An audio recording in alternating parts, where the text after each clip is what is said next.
This is the current federal tax developments for the week of February the 23rd, 2026. Current federal tax developments are brought to you by your state society of CPAs. I'm Ed Zollers, and again, broadcasting this week from here in Phoenix. We're going to talk about some of the things that went on this week in federal taxes. We'll begin with the massive Supreme Court decision that came right at the end of the week regarding executive tariff authority under the IEEPA. Next, we'll cover the new interim guidance for the 100% special depreciation allowance under OBBBA for qualified, basically production facilities. That's under 168N. We'll then take a look at IRS adjustments to the corporate alternative minimum tax. Again, probably most of you aren't in CAMT, but if you are into that, obviously this is some more significant guidance. After that, we're going to look at a critical circuit court split involving third-party fraud, the statute of limitations, and a request that the U.S. Supreme Court now take up the matter. And finally, we will review a recent tax court memorandum decision on valuations and penalties in a syndicated conservation easement. And this one, I believe, sets a record among those we have looked at for the largest difference in value of the property between the date it was purchased and 1 year later when the conservation easement was donated. That might tell you that it didn't likely work out well for the taxpayer in the case in question, which, yeah, it didn't. These have been working out well generally in the tax court for taxpayers. So we'll go to this. Well, it's not often that a Supreme Court decision on a tax matter suddenly becomes a huge issue everywhere, but this one got a lot of coverage on Friday. This is the case of Learning Resources, Inc. versus Trump and Trump versus VOS Selections, Inc., a pair of cases that were the appeals of which were heard by the U.S. Supreme Court. These are case numbers 24-1287 and 25-250. The Supreme Court issued their decision on Friday, February the 20th, 2026. And you probably heard about this decision if you've read any news since midday on Friday. We'll put it that way. So the basic citation here, again, we talked about, Learning Resources and the VOS Selections case is what we'll talk about. And this talks about the International Emergency Economic Powers Act, which is found in the U.S. Code in essentially Title 50 of the U.S. Code, Section 1701 and following. Now, background for this case: to deal with what he determined to be national emergencies regarding an influx of illegal drugs and persistent trade deficits, President Trump invoked his authority under the IEEPA and imposed tariffs. Under this declared emergency, the president imposed extensive tariffs, and expensive ones too, as it goes, including a 25% duty on most Canadian and Mexican imports and reciprocal tariffs on Chinese imports that were eventually raised to 145%.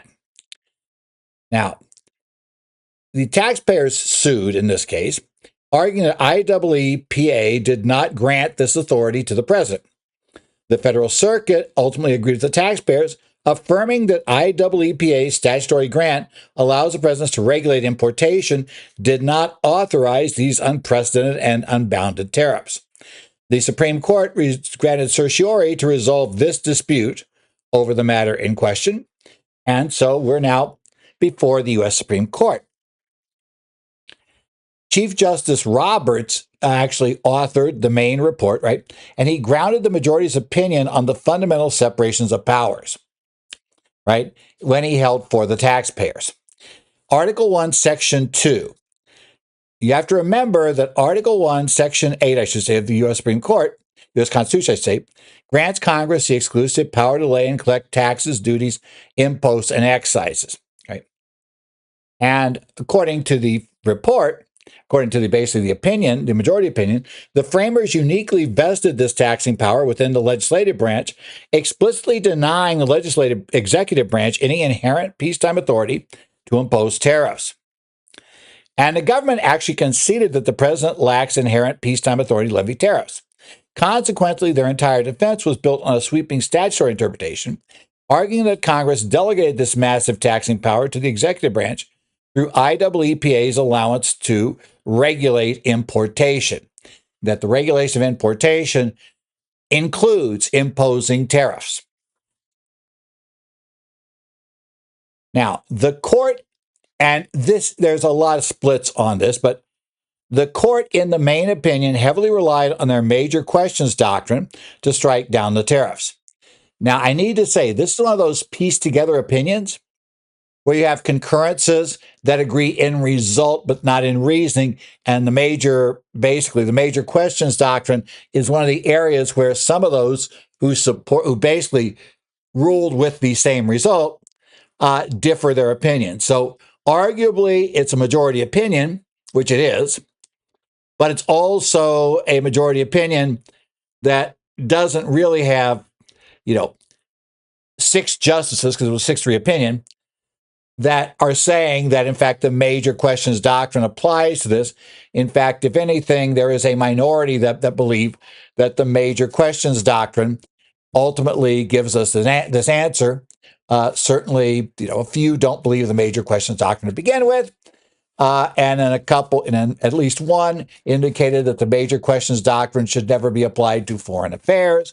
And that was actually one dissent. So it's there and it's important, but it didn't get there.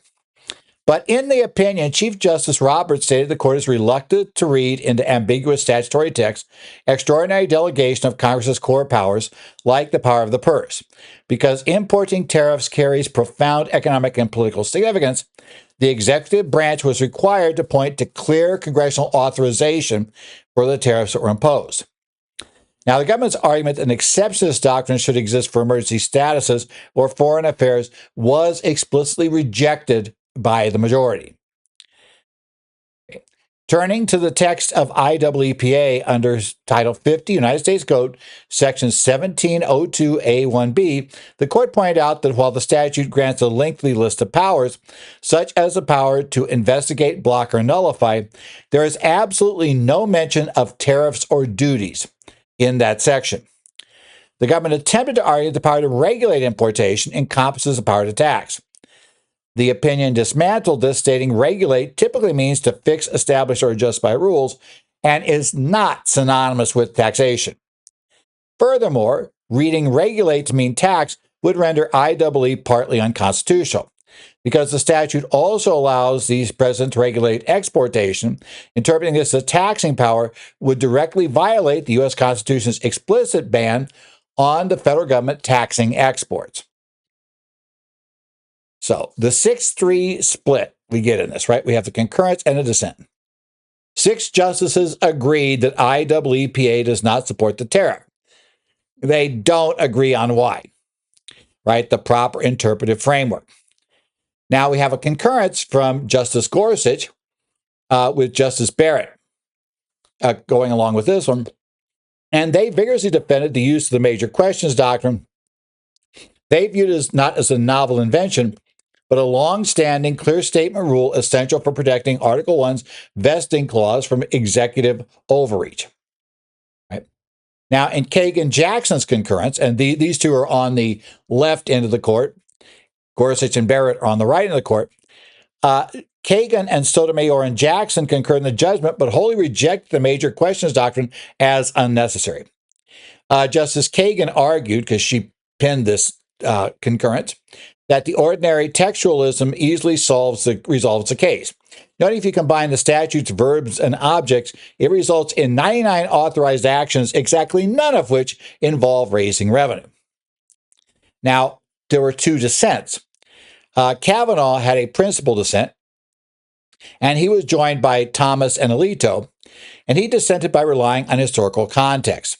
He argued that tariffs are a traditional and common tool to regulate importation.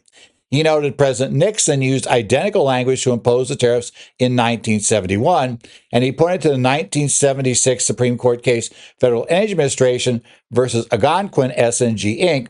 as precedent that a statute authorized the president to adjust the imports permits monetary exactions. Fancy term for asking for money, right?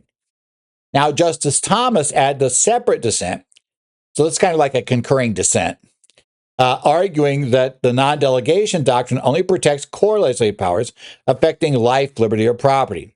Because importing is historically viewed as a privilege, he argued Congress can freely delegate the power to impose tariffs to the president. Now, again, dissents are interesting, but they don't control the law at this point. They're more interesting for potential ways you can read what's being said here, and then to see how certain cases in the future might drift regarding this, or if there's a change in the court. Now, one big problem we have is, and you're seeing it this weekend, is the unanswered question of what the heck is done about refunds. For any clients you have impacted by these tariffs, they're probably going to want to know when I'm going to get my money back. Do I get my money back? How do I file for it?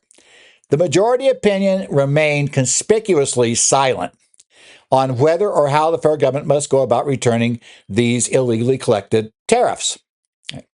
Now, Justice Kavanaugh, remember, who was a dissenter, has no problem pointing out this issue that you guys dodged a major problem here. He sheds lights on this looming administrative disaster, relying on concessions made during oral arguments where this got a lot of discussion, including by some of the justices who either were involved in the majority, and including, I believe, as I recall, we had both Gorsuch and we had Barrett, who both actually got into this problem of how in the heck you're going to undo this. Isn't this a bit of a mess? And, Justice Kavanaugh points this out. He warned administrative refund process is likely to be a mess. One of the problems we have here is who do you refund it to?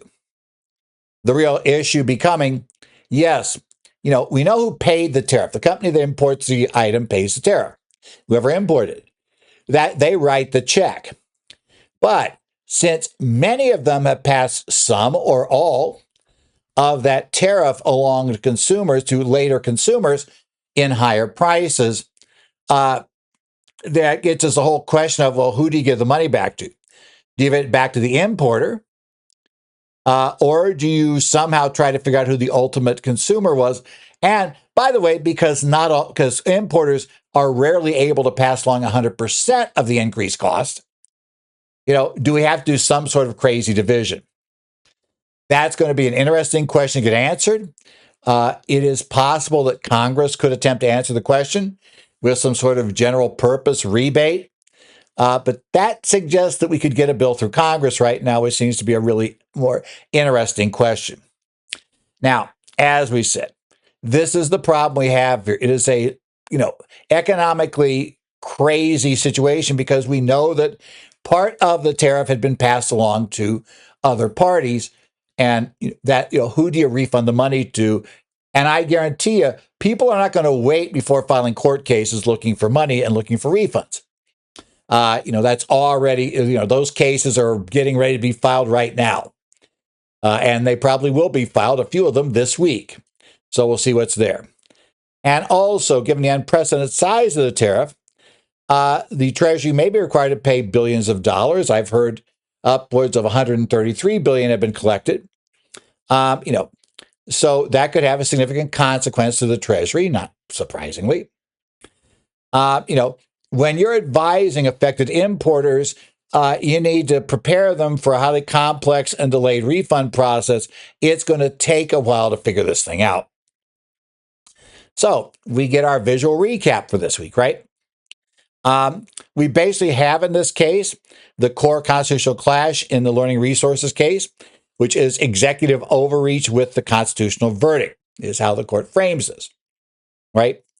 The executive overreach, I'll get the words out of there, right? It points out the unprecedented nature of the tariffs, which range from 10% to a staggering 145%. The president had justified this under IEEPA by citing national emergencies related to drug trafficking and trade deficits. And the executive's entire statutory basis rested on stretching the phrase regulate importation to include taxation. Now, the Supreme Court's verdict, which is on the right side of the screen, you're watching this on the video version, there the court held firm to the text of Article 1, Section 8, which explicitly and exclusively vests the power to lay duties and taxes in Congress. They're saying, that's it, that's as far as we need to go.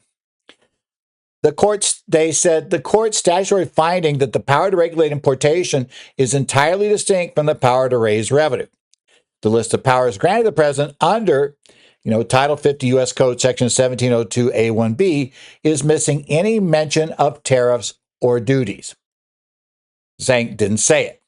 Also, the key issue here, at least for a large part of the majority, the court utilized the major questions doctrine to conclude that such an extraordinary delegation of Congress's taxing power would require clear, explicit congressional authorization, which IEEPA simply does not contain. Now, I would note the concurrence from the liberal justices essentially arrives at the same argument that, the language of the statute doesn't contain this issue.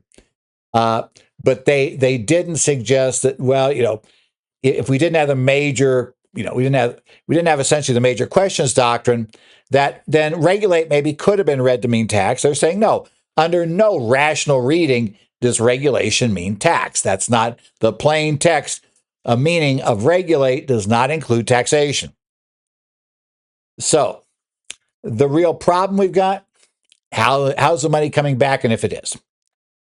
In any event, having dealt with this right now, we can move on to our next topic, which is the depreciation rules under the One Big Beautiful Bill Act, specifically the special depreciation allowance under Section 168N, which is the one related to qualified production property.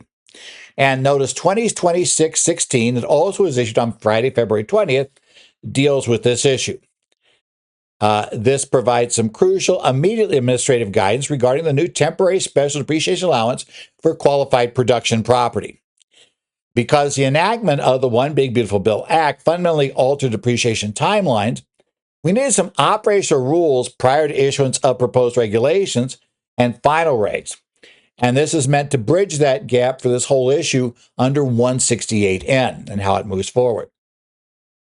So the key things we're looking at here are going to be Notice 2026, I should say 16, came out on February 20th. And the key sections we're looking at here are Section 168N1A and 168N1B, right? And Section 70307 of the One Big Beautiful Bill Act modified makers in Section 168 by adding a brand new subtraction under 168N. This provision establishes a temporary 100% special depreciation allowance for qualified production property, QPP. Under 168N1A, if a taxpayer makes the proper election for eligible qualified production property, the depreciation deduction for the year the property is placed in service includes an allowance equal to exactly 100% of the adjusted basis of that property. And it's important because one of the qualifying requirements to be qualified production property is it must be, in essence, commercial real estate, which normally be a 39-year recovery period. So very advantageous, rapidly increased expensing. When you apply this new section, you must follow the strict ordering rules. IRC Section 168N1B mandates that the adjusted basis of QPP must be first reduced by this 100% deduction before computing the amount otherwise allowable as a regular depreciation deduction for that taxable year or any subsequent taxable year. You're not allowed to double up here. And pending formal regulations, this notice, 2026-16, provides the detailed rules governing the definitions, property eligibility, and recapture that we're going to look at over the next few slides. First, to define QPP. To qualify for the 100% special depreciation allowance, the property must be non-residential real property that is maker's property used by the taxpayer as an integral part of a qualified production activity. Now, Congress imposed very strict, rigid windows for eligibility. The construction of the property must begin after January 19th of 2025 and before January 1st of 2029, so by the end of 28. Additionally, the property must be placed in service after July 4th of 2025 and before the end of 2030.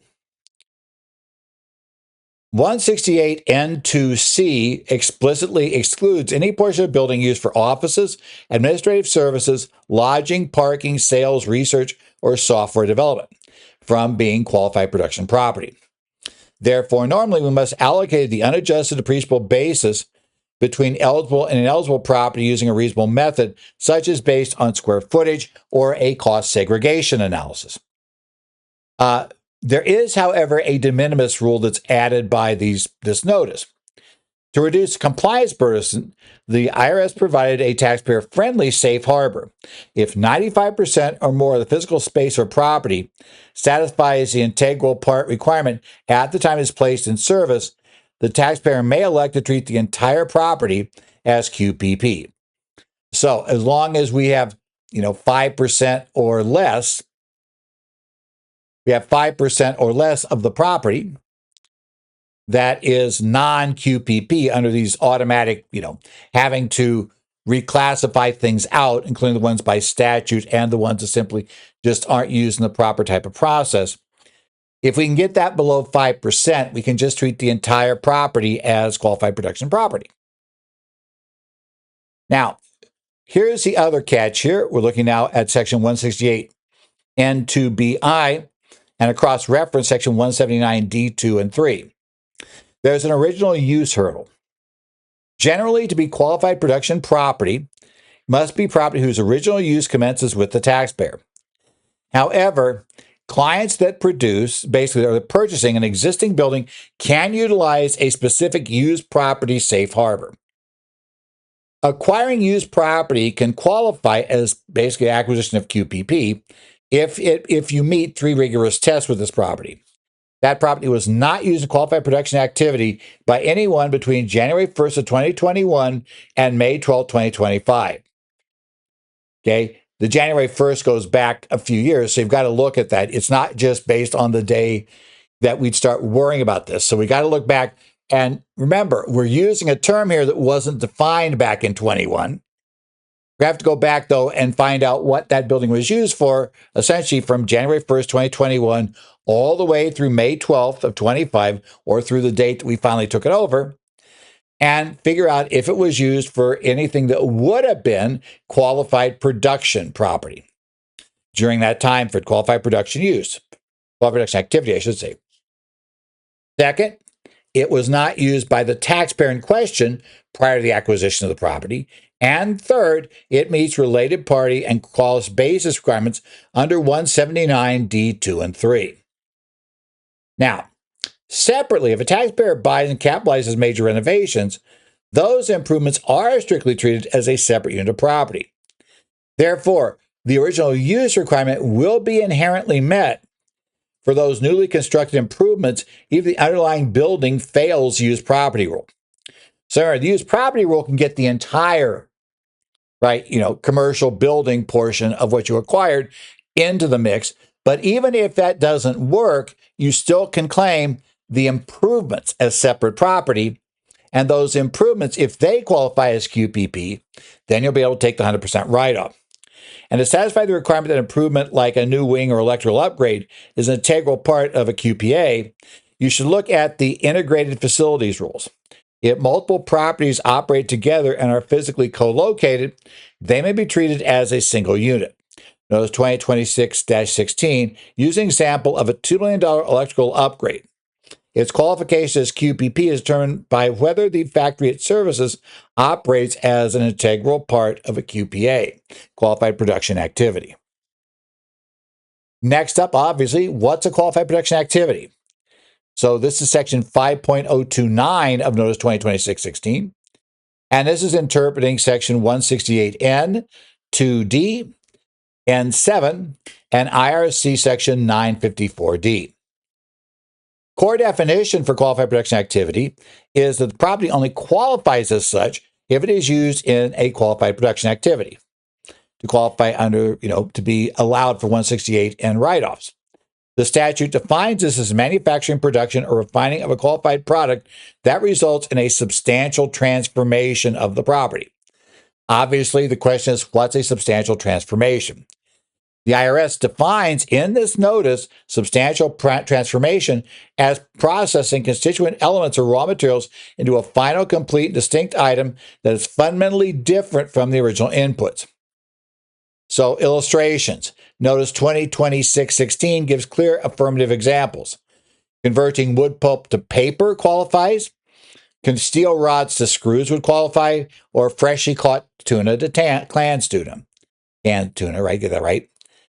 Things that don't qualify, The note strictly states that grouping and packaging multiple finished goods like gift baskets or subscription boxes does not result in a substantial transformation. In a similar manner, space is dedicated purely to administrative, vendor selection, or oversight functions all fail the test. And the IRS strongly cautions all of us against using this definition of substantial transformation outside of 168N. For instance, they specifically say do not extrapolate these rules or examples to other areas of the code and specifically call out section 954D as a place you should not attempt to use this. What about the recapture rules? And that's a special rule we've got here. So this looks at section 8.01, 1A and 1D, and 8.051, along with interpreting IRC sections 168 and 5A, newly added, and section 1245A 1 and 2. You have to aggressively monitor these assets due to the 10-year trap. In essence, there is a strict 10-year looking forward monitoring period beginning on the date the QPP is placed in service. And if it doesn't maintain its qualifying property status for that entire 10-year period, you will have a 1245 recapture event. Now, if there's a change in use, a recapture event under change in use is triggered if the property ceases to satisfy the integral part requirement and is used in a disqualified productive use.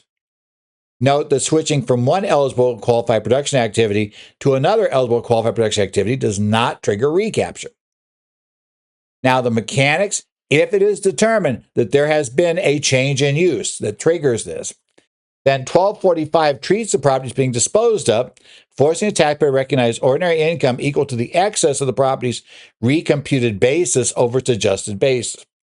And the recomputed basis would be the basis that you would be at, assuming you had actually used the standard depreciation period for that property, rather than take the 100% write-off. So in essence, it's going to be much like what happens when, let's say, we have a vehicle. We have a vehicle. They took it 179 because it was over the magic level. So we got 100% bonus. So this vehicle was entirely written off the first year because they used 100% for business use. But then, a year later, they dropped below 50%. Remember, we have to go back and recompute straight line and figure out how much they would have gotten, add back the excess they've taken over what they would have had at the beginning of the year, pick that up as recapture. Basically the same thing here. They got to recognize that ordinary income. Now, there is a temporarily idle safe harbor. That is property taken out of service for a finite period with the expectation of resuming a qualified production activity, like during a production line upgrade or facility maintenance, is considered temporarily idle and does not trigger a change in use. Obviously, we're going to have a finite period that we can point to and our reasonable expectation of resuming qualified production activity. Now, if only a portion of a massive facility undergoes a change in use, the recapture applies proportionally.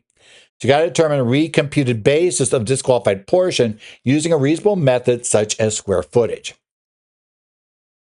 Again, nice little visual thing here to summarize this. You like pictures? We got pictures, right? In this case, it's got a summary of the mechanics, limitations, and compliance rules for the new temporary 100% bonus or special depreciation allowance under the One Big Beautiful Bill Act. Eligibility and timelines we see here on the left side. You got to look at the core requirement. The property must undergo a substantial transformation, such as converting raw wood pulp into paper. There is the critical regulatory timeline that you'll find there along the bottom, right? Construction must begin on January 19th. The property must have been placed in service before January 1st of 2031. And by the way, we're going to borrow the rules we normally use for bonus depreciation to determine beginning of construction, which means if it's self-constructed property, the 10% rule will come into play, right? Or, binding contracts also come into play for acquisitions of things. So we're looking at that. Remember the 95% de minimis rule? If we, in fact, have less than 5% of it that would not qualify to be part of the QPP, we'd have to allocate it away in theory. We can go ahead and ignore that, which is good news, right? We have the exclusions that's there.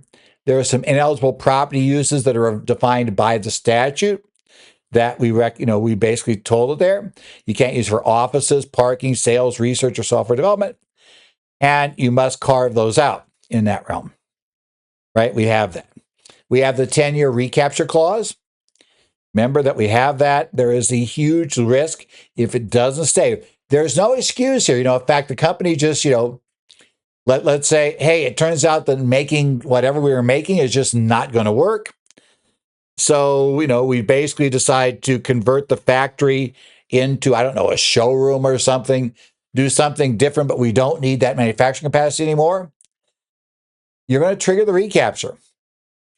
So you have to be aware of it. There's no real excuse there. And also remember, there is a required election statement. Didn't mention it much on the slides, but the notice tells you exactly how to make this election. If your client is acquiring property that may qualify under 168N for the 100% write-off, you want to make sure you carefully note, how to make this work and you follow the rules. Next up, we have Notice 2026-7, issued on February 18th. This talks about the corporate AMT and their adjustments and relief. So this is the third major development, right? We're going to look at this issue. Now, the IRS issued Notice 2026-7 on February 18th, 2026. We've already had some guidance issued on the corporate AMT, but this is additional guidance and targeted relief. And following the release of the proposed regulations, tax professionals warned that Treasury that rigid adherence to financial statement income, FSI, without adjustments were causing some severe compliance burdens and artificially accelerating it's referred to throughout this as CAMT liabilities, corporate alternate minimum tax liabilities for major corporations. So, utilizing the authority granted under Internal Revenue Code Section 56 Cap AC 15, which allows the Secretary to issue guidance preventing the omission or duplication of items, the IRS issued this notice provides specific technical adjustments to adjusted financial statement income, and they're going to cover these adjustments to repair deductions, intangible, and research amortization in the following slide. Again, if you're working with tax compliance or planning for a corporation that is subject to the corporate AMT, you need to get this notice out and read it. We're just going to kind of glance on it for today because, again, it applies to a very small number of taxpayers. While they may be big taxpayers, it's not going to be a huge percentage of the tax professionals, even of all tax professionals in this country, are not going to be working on those. So it is a specialized topic, but it is big enough I felt we had to at least discuss it here.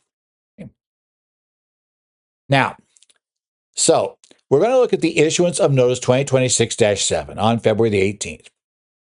And this is going to cover IRC Section 55, IRC Section 56A, and IRC Section 59, and a subsection of IRC Section 56A, C15. Right? So this is additional and much needed interim guidance. We talked about the pushback already from the proposed regs, and we talked about the statutory authority, all of which we're going to work through here, right? Now, the first major fix we have here, which is for repair deductions and 197 amortization, addresses the treatment of repair and maintenance costs for IRC Section 168 property. Practitioners noted these costs are routinely deducted currently for regular tax purposes under Treasury Regulation 1.162-4, but are frequently capitalized and depreciated for book purposes. Now, the basically applicable, the adjusted financial statement, right, income fix, to prevent the nightmare of maintaining separate CAMT records for each of the Apple financial statement income property, the IRS will allow AFSI to be reduced by deductible tax repairs. However, to prevent double dipping, the entity must simultaneously disregard book cost of goods sold repair depreciation. Right? Also on goodwill and intangibles, because they have similar issues that exist for them.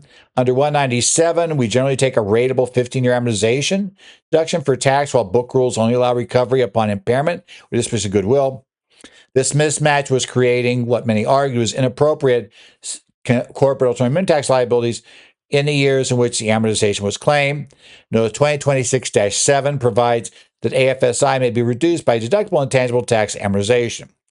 Upon the eventual taxable disposition of the assets, the practitioners and taxpayer are going to have to redetermine any gain or loss in the FSI by using a newly recalculated CAMT basis rather than the standard AFS basis, okay, alternate financial statement basis, or Apple financial statement. How about research, amortization, and production costs? This looks at Internal Revenue Code sections 174, 174 Cap A, and 181.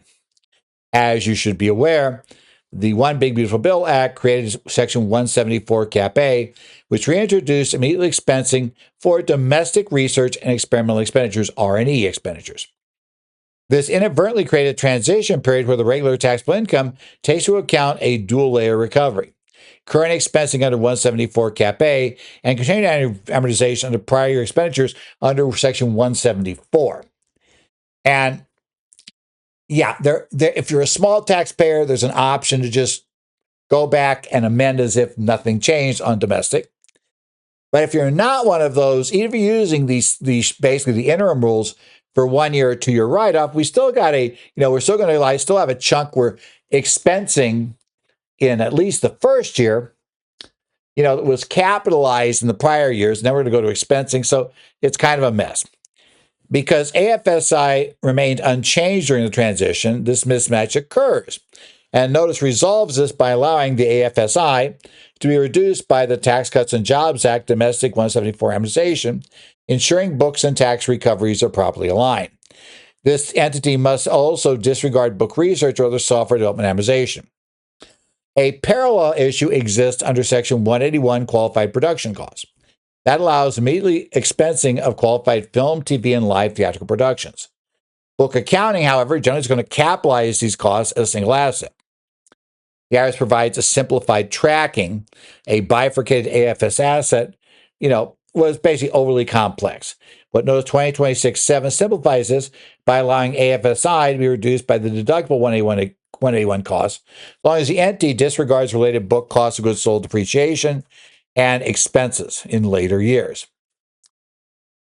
Next up, we've got a couple of other reliefs, one on materials and supplies, and another for financially troubled companies. And these cover Treasury Regulation 1.1623C1IV and Treasury Reg 1.1502-28. Now, clients with a high volume of tangible property under $200 face a book tax discrepancy. These items are deducted currently for tax under Section 1.162-31IV, but are often capitalized for book, resulting in an artificially elevated AFSI. What the notice does is levels the playing field between these entities and those holding traditional 168 property by allowing the AFSI to be reduced by deductible eligible materials and supplies. That simplifies this.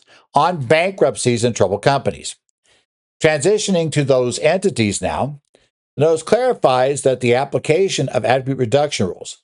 The IRS specifically confirmed the consolidated return rules under Treasury Regulation 1.1502-28 apply. So, for CAMT entities emerging from a non-transactional bankruptcy utilizing fresh start accounting, there are very specific computational rules found in this notice. The CAMT basis must be computed by completely disregarding any gain or loss reflected in the FSI, as well as disregarding any adjustment to the AFI basis that resulted from the bankruptcy emergence. Finally, let's talk about anti-avoidance and outbound transfers. Practitioners were highly critical of the proposed 2-year anti-avoidance rules under proposed Reg 1.56 Cap A-4.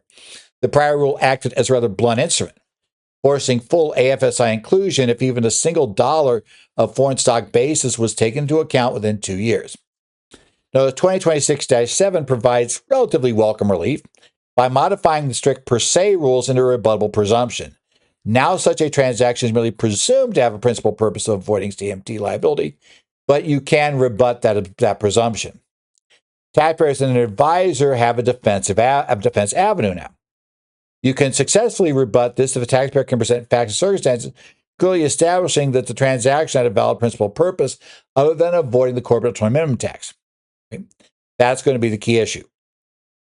Finally, the notice addresses double taxation concerns related to outbound transfers of intangible property under Section 367D. And the IRS dictates a foreign corporation properly treating a deemed payment as allowable deduction may reduce its adjusted net taxable income by that amount, successfully presenting double taxation at the entity level. And again, we have our nice little picture here for some key, AFSI adjustments under this notice, right? So we have these deductions here. This is really a summary, like I said, very through these things. We have the tax repair deductions here, the special rules we discussed for goodwill and ineligible, and basically an intangible amortization, the research expense issues, and then we have the operational adjustments and anti-avoidance rules, which for specialized production and supplies issues, our rebuttable anti-avoidance presumption we discussed, and the treatment of bankrupt and troubled companies. Next up, an appeal to the circuit, a petition for a writ of certiorari in the case of Murrin versus Commissioner. This was a case decided by the Third Circuit Court of Appeals in 2025. And on February 17th, the petition for the writ of certiorari was filed, right? So they want the U.S. Supreme Court to dive into this case, which we discussed a few months ago, you may remember. And this case asks where an innocent taxpayer can be subject to IRS assessments decades after filing simply because their third-party preparer committed fraud without the taxpayer's knowledge. The outcome of this case dictates whether taxpayers can rely on the statute of limitation, basically to take this away from you after a certain period of time, or if they're going to face a regime of being potentially liable for any return you ever had done prepared by somebody, a tax preparer, if that preparer can be shown to have prepared a fraudulent return. Because remember, a lot of preparers are out there selling, we get you the biggest refund possible. And obviously, one way to get a big refund is to lie. That is one way to it. Not saying they all do that, but it is a method some unscrupulous preparers have definitely taken over the years. So let's talk about the main dispute here in this case. A foundational rule of tax administration is found in, IRC section 6501A. I accidentally touched the button and flipped the slide. So sorry about that for those who are watching on the TV or on video, your computer, whatever. So section 6501A generally says the IRS has to assess tax within 3 years of the time you filed a return. Right? So that means we get to the third year. So, we're sitting here, somebody filed on time, the return on time for 2022. We get to April 15th of 26. The statute will have closed because 3 years will have gone from the deemed date it was filed in April of 2023. If they're on extension, we go to the actual date they filed and look at 3 years from that. But, it's all over. So right now, for most of us, the IRS cannot go back and assess tax on a 2021 return issue. That return is done, gone. We don't have to keep records forever and be able to defend that return forever. IRS has lost their chance to challenge it, unless it turns out that this is covered by the exception at 6501C1, which allows the IRS to assess at any time, so no statute, in the case of a false or fraudulent return with the intent to evade tax. Now, the key question in this case is, does this indefinite tolling of the statute of limitations apply when the fraud and intent to evade belonged to a third-party preparer and the IRS is unable to show the evidence, because the burden's going to be on them in this case, that the taxpayer had intent to defraud? Right. In Murrin, the taxpayer hired preparer Dwayne Howell for years 1993 for 1999. Howell, the preparer, placed false entries on the returns to evade tax. He was eventually convicted criminally of, basically doing these returns to evade tax. The taxpayer signed them in complete good faith, entirely unaware of the fraud, or at least the IRS couldn't prove that Stephanie Mirren was aware there was a fraudulent item there, and they're not even asserting that that was true. But despite her innocence, the IRS assessed a notice of deficiency in 2019, over 20 years past the standard assessment statute expiration date.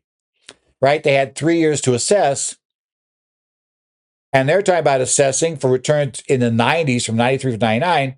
They're issuing notice of deficiency in 2019, which is its own question about why the IRS was still there doing it, but that's a whole different issue that was never covered in a Third Circuit decision. So we're now going to go back and look at the Third Circuit's decision in Mirren versus Commissioner. And the citation for this is 158 F. 4th, page 527, a Third Circuit case 2025. And they're going to reference the Barton Werfer versus Buckley case, which is U.S. Supreme Court case 598 U.S. page 69, 2023, as well as look at IRC section 6501C1, IRC section 6663C, and IRC section 6664C1. The Third Circuit ends up with an agnostic intent of the statute. The Third Circuit affirmed the tax court decision, ruling the IRS could assess taxes for returns filed between 1993 and 1999. They held that IRC section C1 is agnostic regarding who possessed the intent to evade.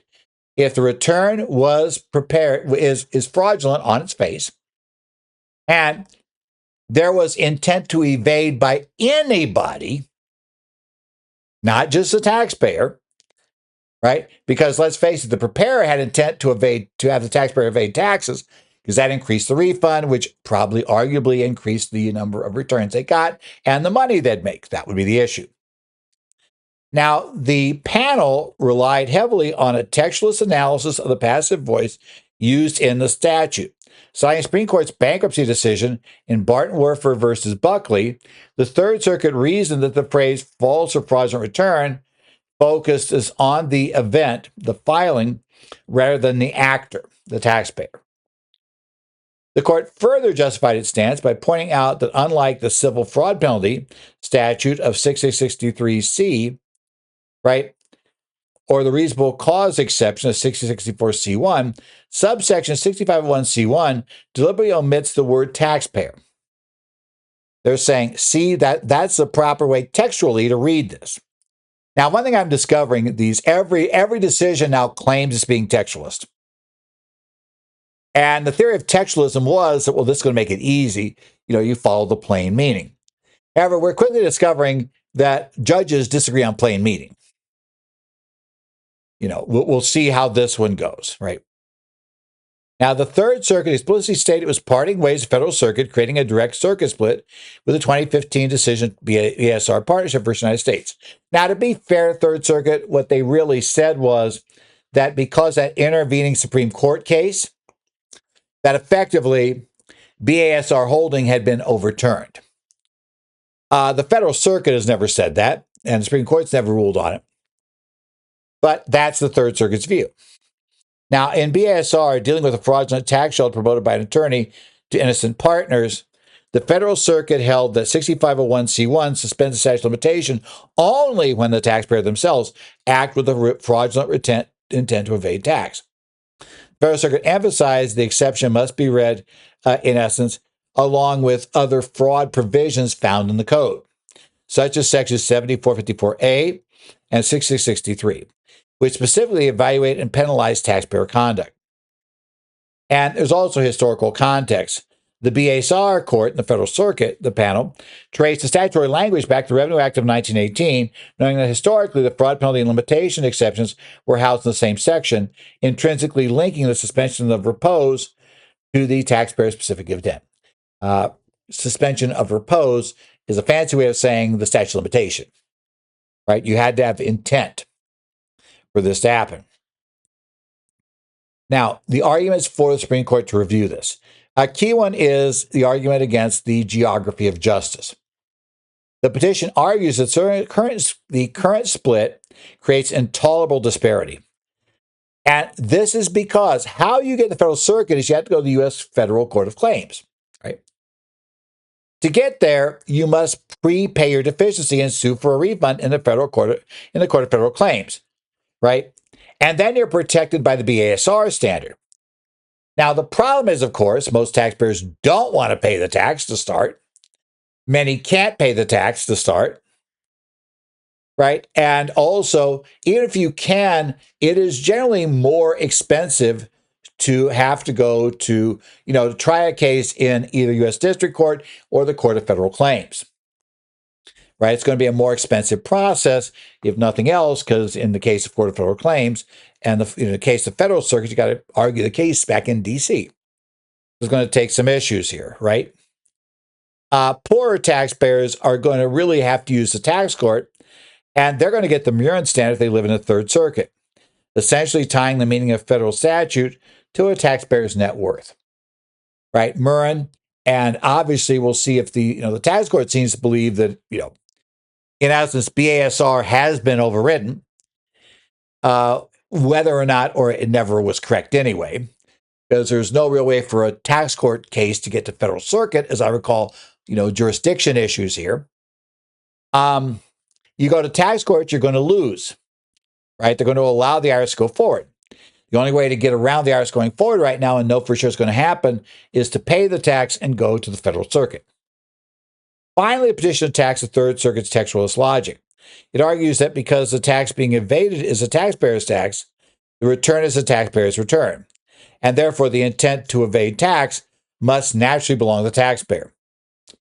Like I say, because the Supreme Court now clearly has tried to throw into the textualist, entirely into textualist interpretation, for everything, and textualists, I think even critics of textualist interpretation, are going to say it definitely has a key place.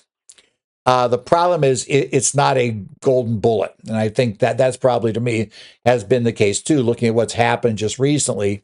It's not like this suddenly eliminated different judges having different views of what the same text means. And we're looking at that here. Now, this does have some implications for us in our practices, right? Under 6501C1, right? The circuit split carries severe repercussions to us. Because we have to be aware that a client's prior association with a fraudulent preparer promoter could reopen closed years indefinitely if the client was completely innocent and a victim of that professional.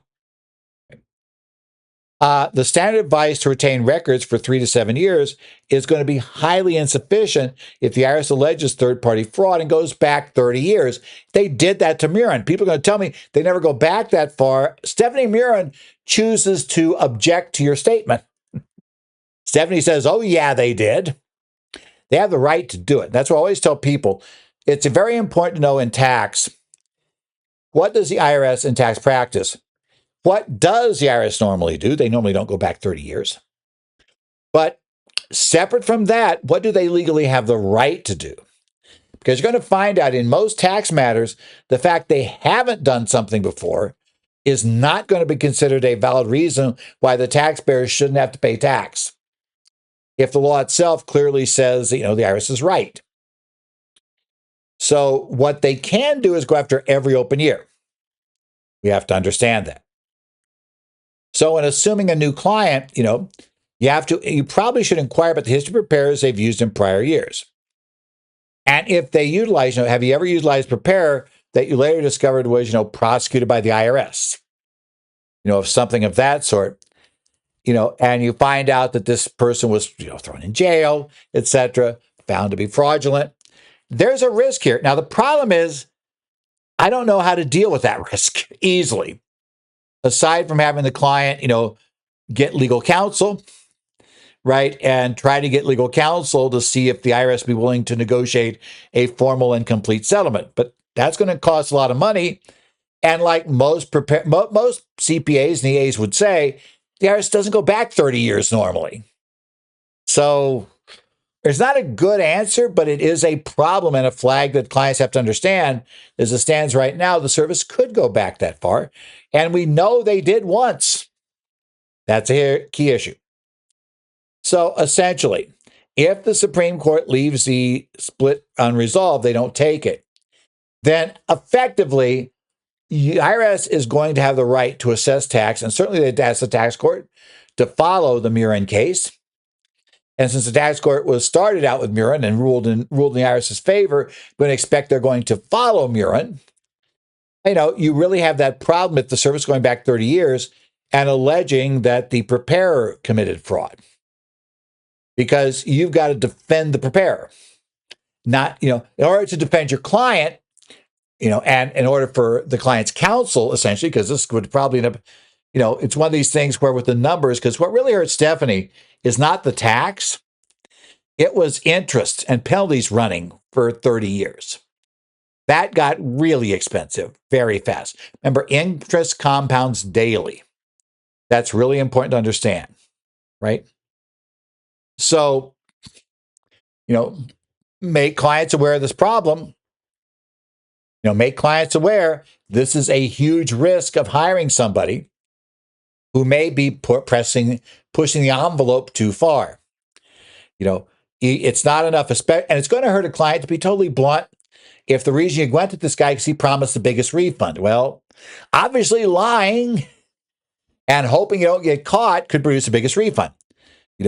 I suppose to be like taking an Uber driver because they swear they could drive me from Phoenix to Tucson, faster than anybody else.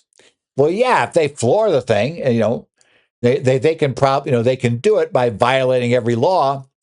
If they don't get caught, we're okay. We don't get an accident, we're okay. But there are issues here, right? But there can be a case of innocent taxpayers being done. So we have our nice little recap again. We have on the left side, you have essentially, we're going to look at the Third Circuit's agnostic view in the left center, saying all that matters is the return itself is fraudulent. We don't care, right? The Federal Circuit says no. Under this provision, the taxpayer must be the one who had fraudulent intent. If the taxpayer didn't have fraudulent intent, then the standard 3-year statute and not the infinite statute apply.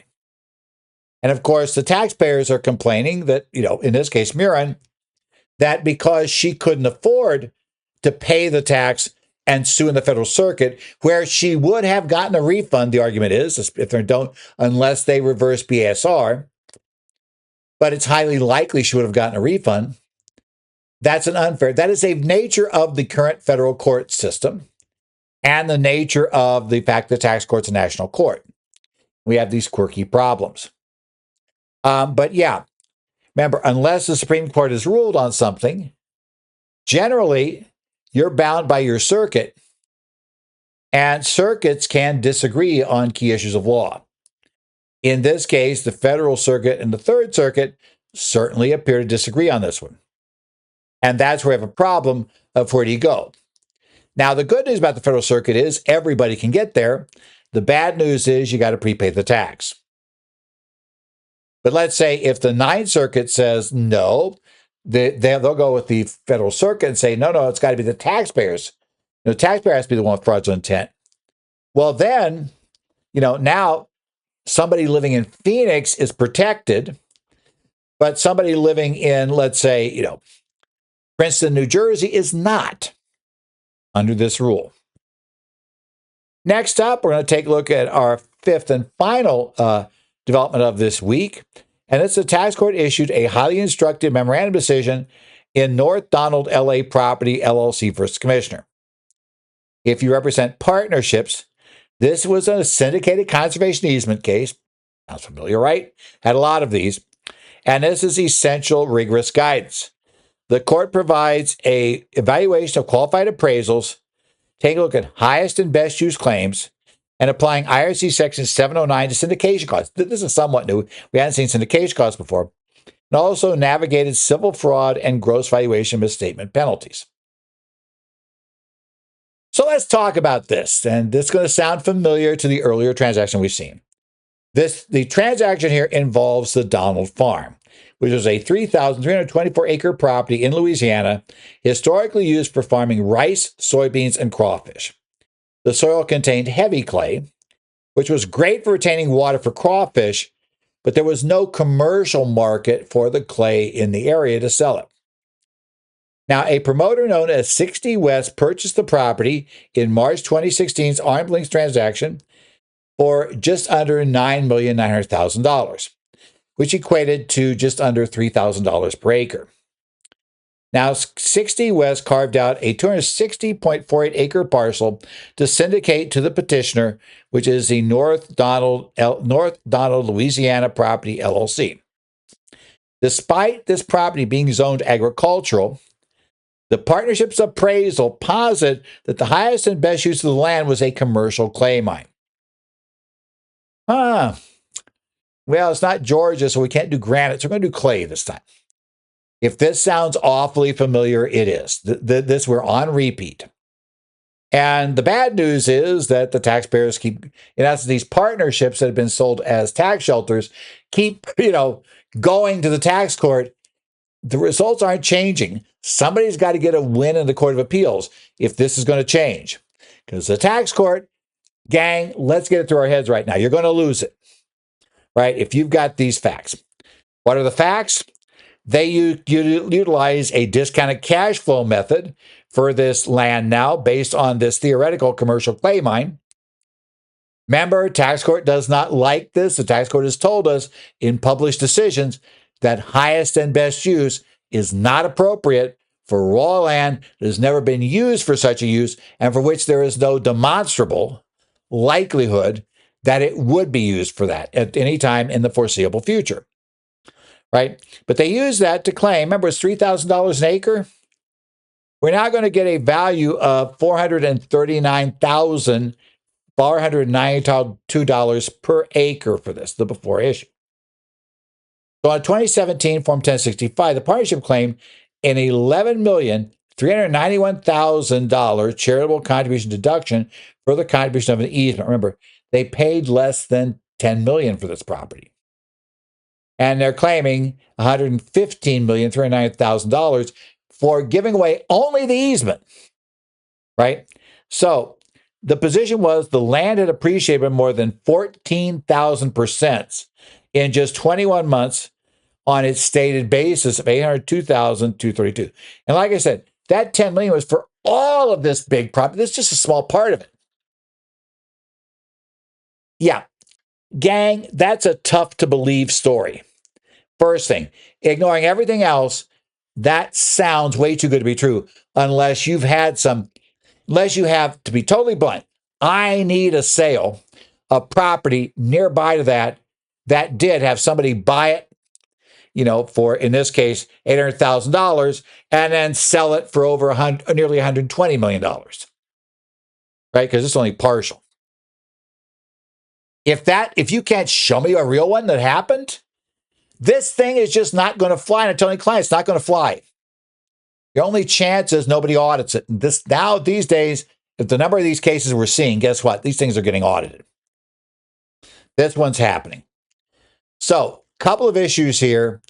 The challenge on whether there was a qualified appraisal and whether that appraisal was done properly and whether highest and best use is an appropriate way to do it.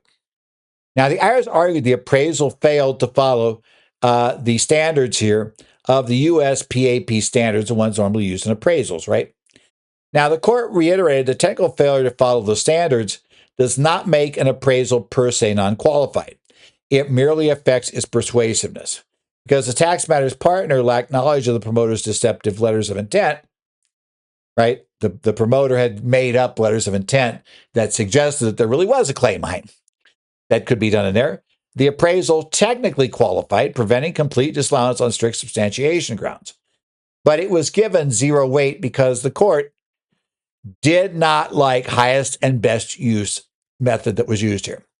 Establishing a property's highest and best use requires proposed use be legally permissible, financially feasible, and have a reasonable prospect of achievement. None of which was true about this supposed clay mine, right? The court forcefully rejected the clay mine's highest and best use. The land was zoned exclusively agricultural. Rezoning was unlikely due to intense neighborhood opposition against a 100-foot deep pit with heavy truck traffic in their agricultural areas. Even if rezoned, the mine was not financially feasible because of distance to levee projects that would use the clay and exorbitant wetland mitigation costs would be required to mitigate the damage to surrounding wetlands. This thing would never be a claim mine. No chance whatsoever. But again, what happens in these cases is they hire an appraiser to just basically brainstorm some wild theory about something, whatever's on the property. Well, it's something that is mined some places and where it's in the perfect place next to the perfect location where there's no mitigation costs. It would be worth this. None of those are true about this property. The court's not accepting theoretical highest and best uses. You need to show actual ability. If zoning would block it right away, you've got to show that you can or it will be rezoned. And you got to show that there's really somebody out there looking to do it. You can't just build this theory out of nothing. Okay? So the court threw out the computation based on discounted cash flow, right? This royalty income method is wholly untethered from reality, is the term the court used, which is not a good term for the court to be using about your evidence. The court found the best evidence of fair market value was the comparable sales approach, right? In an arm's length transaction, reasonably close in time to the valuation date. And guess what? We always have one of those because they bought this just 21 months earlier, right? So that March 2016 acquisition becomes a comparable sale and sets the before value. That's the problem. You just created. If there's no other sale, why I say I want to see somebody else sell property at this kind of appreciation, I need a comparable sale. And if I don't have any comparable sale, the purchase, the partnership's own purchase of this property, or the promoter that spun out into a partnership purchase of the property, is going to be your comparable sale, which is a disaster for these. Okay. Now, the partnership also claimed in this case, so after determining, I say, this post-easement value, the court concluded the reduction attributable to the easement was only $675 per acre, yielding a total allowable deduction of $175,000, somewhat down from $115 million plus. Yeah. Now, the partnership also tried to claim over $1,150,000 in other deductions as investment expenses, including a $1 million plus counseling fee and a $50,000 legal fee for a tax opinion letter. Now, the court said these are IRC Section 709A syndication costs, right? They're strictly non-deductible organization and syndication selling expenses, and you can't just bury them as other deductions. So, and that is a very basic rule in partnership taxation, which kind of tells you in many ways that, yeah, we're not spending a lot of time on these shelters, maybe, getting all the little things right. Because honestly, compared to the deduction, for the conservation easement, this is utterly irrelevant, right? There's no need to claim this deduction. So the only reasoning for it is just being way too greedy or just not knowing you can't do this. And if you don't know, that's a real problem if you're buying your tax shelters from people that don't know things like this. So we got a couple of options for how to get on there. None of them are good. However, civil fraud, that did a little bit better on in this case. In addition to disallowing deduction, the IRS asserted a 75% civil fraud penalty under Section 6663. Now, the IRS has a heavy burden to do this. Under Parks versus Commissioner, to carry 75% civil fraud, the IRS must prove by clear and convincing evidence, not just preponderance, but clear and convincing evidence, right, that there was conduct.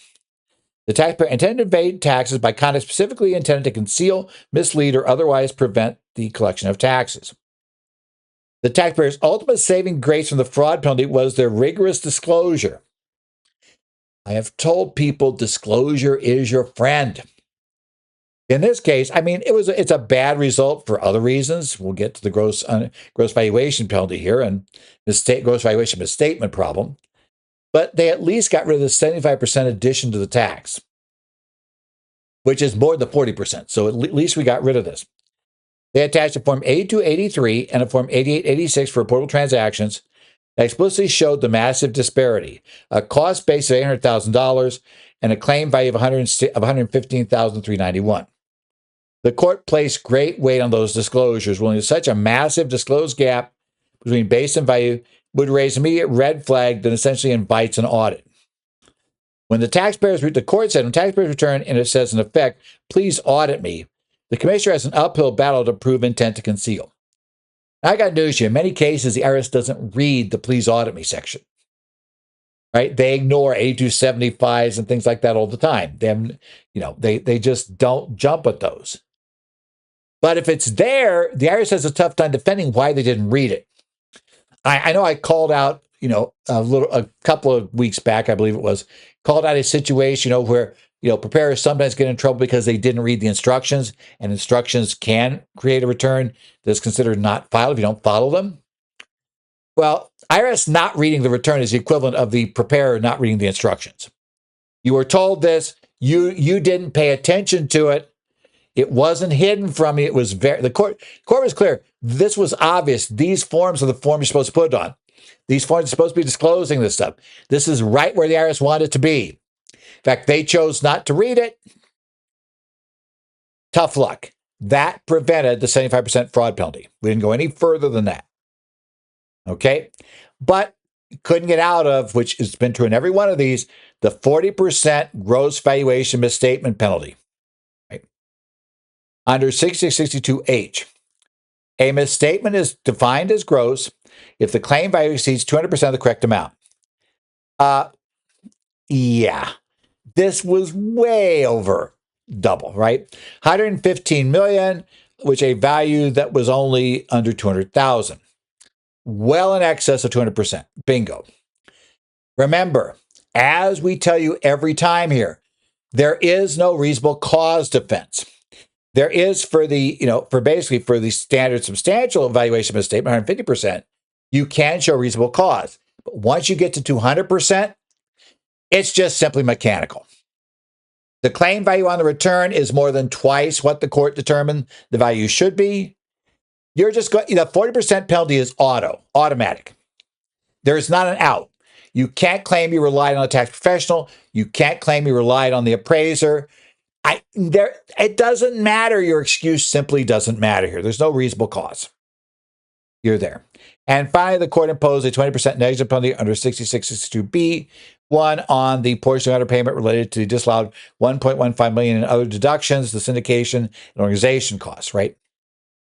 And they tried to argue they relied on their professional advisor, but the court ruled they failed to establish good faith reliance on professional advice for deducting what the code says is clearly capital items. Had they seriously, right, actually ask a competent advisor whether these could be deducted, are these deductions correct? Yeah. And there's no proof they ever actually raised the issue. Merely just, having somebody prepare the return does not generally get you this good faith reliance. So 14,000% delusion. That is a record. We've talked about a lot of these. I don't recall anyone being anywhere near this number, right? So what we have is, the fantasy versus reality, right? So we had a fantasy that somehow this was worth 14,000% more than we paid for it, that those idiots that sold us to it just utterly didn't understand the mining. My theory is, why didn't we sell it? We were idiots. Why are we giving away and making sure it can never be done? Either we got a huge charitable intent, which seems not likely, or we don't really believe the value. We believe it's not even worth what we're going to get for the charitable contribution. So we're going to take that, right, at least on an after-tax basis. The court's finding was that agricultural was what was going to always be done. It's what it was sold for. It's what people were selling the lands for there. There was no comparable sale, anything like what they showed. And it was highly unlikely to see, anything changed in this, right? The bottom tells us why highest and best use fell apart, right? Under the White House Hotel, a valid highest and best use must be legally permissible, physically possible, and financially feasible. The claim mining theory failed on all the fronts. The land was zoned agricultural, was 90% wetlands, and rezoning was highly improbable due to the community opposition. As well, market saturation and high transportation costs made the proposed mine economically impossible. And of course, our big problem is the 40% gross misstatement penalty is what you always get hammered with in these cases.